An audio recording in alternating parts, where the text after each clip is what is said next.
Hi hello ಒಂದು different ಆಗಿರುವಂತಹ morning ಬ್ರೇಕ್ಫಾಸ್ಟ್ಗೆ ಅಕ್ಕಿ ಉಸ್ಲಿಯನ್ನ ಟ್ರೈ ಮಾಡಿ ನೋಡಿ.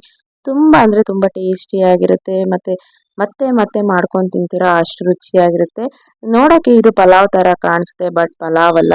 ಹಾಗಾದ್ರೆ ಇದನ್ನ ಹೇಗ್ ಮಾಡ್ಬೇಕು ಏನು ಹೇಳ್ಕೊಡ್ತೀನಿ. ಎಲ್ಲೂ ಸಹ ವಿಡಿಯೋನ ಸ್ಕಿಪ್ ಮಾಡಬೇಡಿ, ಪೂರ್ತಿಯಾಗಿ ನೋಡಿ.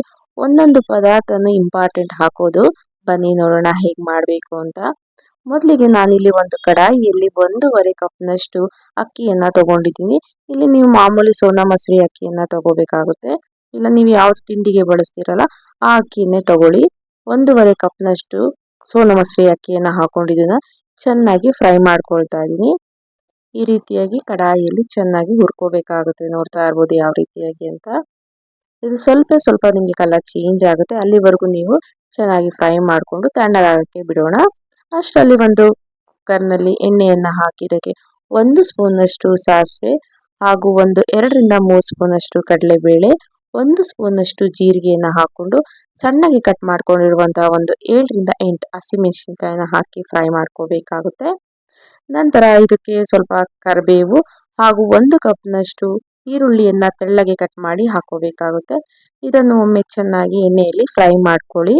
ಇದು ಸ್ವಲ್ಪ ಕಲರ್ ಚೇಂಜ್ ಆಗಬೇಕು, ಅಲ್ಲಿವರೆಗೂ ನೀವು ಫ್ರೈ ಮಾಡ್ಕೋಬೇಕಾಗುತ್ತೆ ಎಣ್ಣೆಯಲ್ಲೇ. ನಂತರ ಇದಕ್ಕೆ ಒಂದು ದೊಡ್ಡ ಸೈಜ್ ಟೊಮೆಟೊನ ಸಣ್ಣದಾಗಿ ಕಟ್ ಮಾಡಿ ಹಾಕೋಬೇಕಾಗುತ್ತೆ. ಈಗ ಇದನ್ನು ಸಹ ಎಣ್ಣೆಯಲ್ಲಿ ಚೆನ್ನಾಗಿ ಫ್ರೈ ಮಾಡ್ಕೊಳ್ಳಿ. ಒಂದು ದೊಡ್ಡ ಸೈಜ್ ಟೊಮೆಟೊ ಇಲ್ಲ ಅಂದ್ರೆ 2 ಟೊಮೆಟೊನ ಸಣ್ಣಗೆ ಕಟ್ ಮಾಡಿ ಹಾಕೊಳ್ಳಿ. ಇದು ಚೆನ್ನಾಗಿ ಫ್ರೈ ಆದ್ಮೇಲೆ ಇದಕ್ಕೆ 1 ಕಪ್ನಷ್ಟು ಸಣ್ಣಗೆ ಕಟ್ ಮಾಡ್ಕೊಂಡಿರುವಂತಹ ಕ್ಯಾರೆಟ್ ಅನ್ನ ಹಾಕೊಳ್ತಾ ಇದ್ದೀನಿ. 1 ಕಪ್ನಷ್ಟು ಹಸಿ ಬಟಾಣಿಯನ್ನ ಹಾಕೊಳ್ತಾ ಇದ್ದೀನಿ. ಇದನ್ನು ಸಹ ಎಣ್ಣೆಯಲ್ಲಿ ಚೆನ್ನಾಗಿ ಫ್ರೈ ಮಾಡ್ಕೊಳ್ಳಿ. ನಂತರ ಇದಕ್ಕೆ 2 ಕಪ್ನಷ್ಟು ಸಣ್ಣಗೆ ಕಟ್ ಮಾಡ್ಕೊಂಡಿರುವಂತಹ ಸಬ್ಬಾಕ್ಸಿ ಸೊಪ್ಪನ್ನ ಹಾಕೊಳ್ತಾ ಇದ್ದೀನಿ. ಇದನ್ನು ಸಹ ಹಾಕಿ ಒಮ್ಮೆ ಚೆನ್ನಾಗಿ ಎಣ್ಣೆಯಲ್ಲಿ ಫ್ರೈ ಮಾಡ್ಕೋಬೇಕಾಗುತ್ತೆ.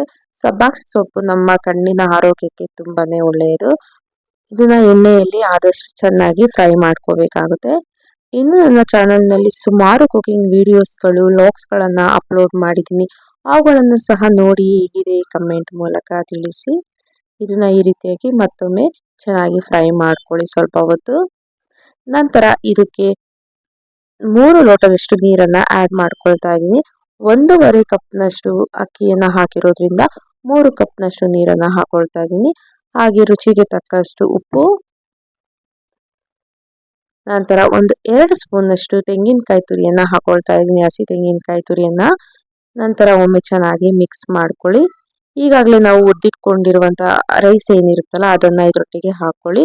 1.5 ಕಪ್ ಅಕ್ಕಿಗೆ 3 ಕಪ್ನಷ್ಟು ನೀರನ್ನ ಹಾಕೊಳ್ತಾ ಇದ್ದೀನಿ.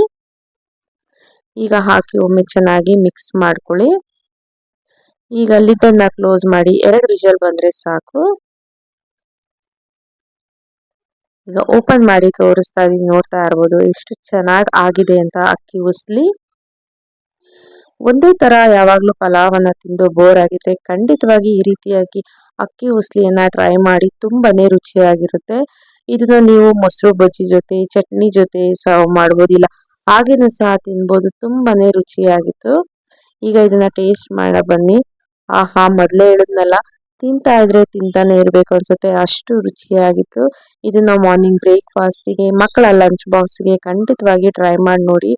ತುಂಬಾನೇ ಚೆನ್ನಾಗಿರುತ್ತೆ. ಈ ರೆಸಿಪಿ ಇಷ್ಟ ಆಗಿದೆ ಅಂತ ಅಂದ್ಕೊಳ್ತೀನಿ. ಇಷ್ಟ ಆಗಿದ್ರೆ ನೀವು ಸಹ ಈ ರೆಸಿಪಿಯನ್ನ ನಿಮ್ಮ ಫ್ರೆಂಡ್ಸ್ ಮತ್ತು ಫ್ಯಾಮಿಲಿ ಮೆಂಬರ್ಸ್ ಒಂದಿಗೆ ಶೇರ್ ಮಾಡಿ. ಹೀಗೆ ನಮ್ಮ ಚಾನಲ್ನಲ್ಲಿರುವಂತಹ ಎಲ್ಲಾ ವಿಡಿಯೋಗಳನ್ನ ನೋಡಿ ಸಪೋರ್ಟ್ ಮಾಡಿ. Thank you so much. Bye.